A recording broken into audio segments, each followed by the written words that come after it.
You stood at a corner you had passed 100 times before. This time, something was different. The street was a little louder than it should have been. A little colder. You needed to make a phone call. Not a long one, just enough to let someone know you were running late, or that the car had broken down, or that you needed to be picked up. And so you looked for the familiar shape, the metal frame, the glass panels, the folding door that sealed you inside a small, private world right in the middle of a public street. You found it. You stepped in, you dropped your coin, you dialed. That was a payphone, and for most of the 20th century, it was one of the most reliable pieces of infrastructure in American daily life. Today, there are almost none left. What happened to them is a story about technology, certainly, but it is also a story about what we quietly gave up when they disappeared. The payphone reached its peak in the United States somewhere in the late 1990s. At that point, there were more than 2 million of them installed across the country, on street corners, in bus stations, in hospital lobbies, outside grocery stores, inside shopping malls, in the lobbies of motels along every stretch of American highway. They were simply everywhere. And for decades before that, they had been the only way that ordinary people could communicate while away from home. If you grew up before the age of mobile phones, the payphone was not exotic or particularly interesting. It was just part of the furniture of life. You knew where your nearest one was the way you knew where the mailbox was. Parents told their children to memorize a phone number in case of emergency, and that emergency plan always centered on finding a payphone. Teenagers used them to call their friends after school. Travelers used them to check in from the road.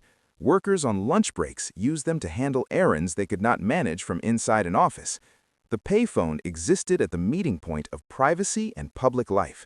A small, temporary capsule where personal business could be conducted in the middle of a city street. The phone booth in its classic form, the fully enclosed glass and steel cabinet most people picture, was actually somewhat rarer in the United States than the open-air metal shelf model that became standard in the post-war decades. The enclosed booth offered quiet and warmth, which was especially useful in winter. But by the 1960s and 70s, the open kiosk had largely replaced it. It was cheaper to install, easier to maintain, and less vulnerable to vandalism.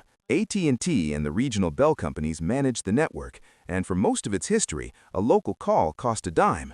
That price held, remarkably, from roughly the 1950s until about 1980, when it was raised to a quarter.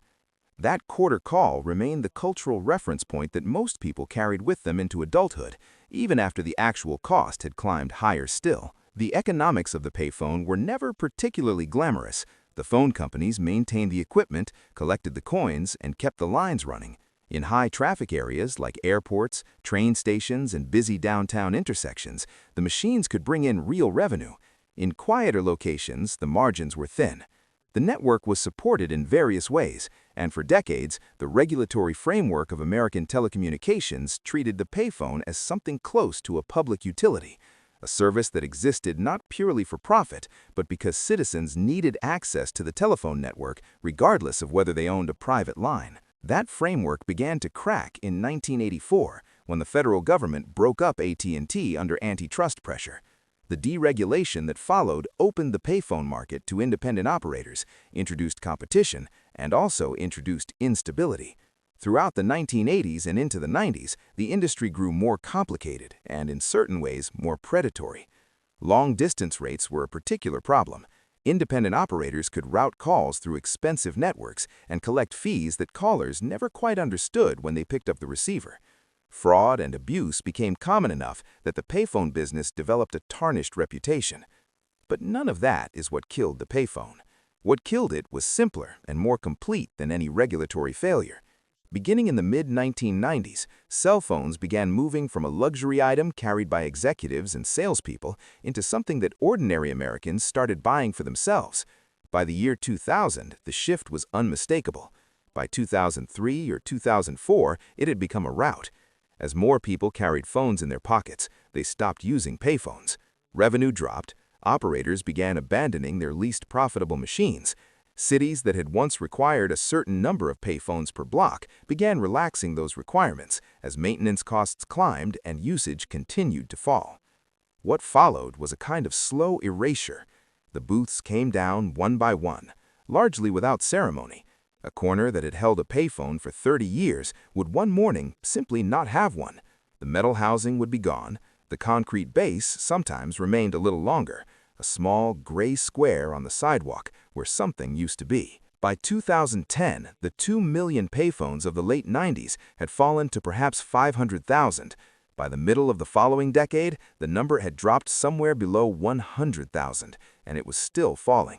Today, in most American cities, you would struggle to find one at all. What was lost in that disappearance was more than a machine. The payphone represented a particular kind of shared resource, owned by no one in particular, available to anyone who needed it. The person who had forgotten their phone at home, the child who had stayed out too late and needed a ride, the traveler whose flight had been canceled and needed to reach someone quickly, the person in a moment of crisis who needed right now, in this moment, to speak to another human being. The payphone did not ask whether you had an account or a data plan or enough battery life. It asked only for a quarter.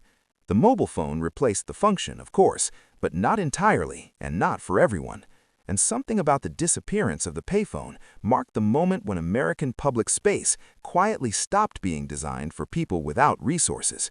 When the shared telephone booth came down and was not replaced, what went with it was a quiet assumption that being out in the world meant being able to reach the world, not because you had purchased the right equipment, but simply because you were a person, and this was a city, and cities were built to serve the people in them. That thought is worth sitting with for a moment. If this video brought back a memory for you, a particular phone booth, a specific street corner, a coin you remember dropping into a slot, leave it in the comments below. Those small recollections are exactly the kind of history worth preserving. And if you find value in looking back at the ordinary pieces of American life that have quietly vanished, please consider subscribing.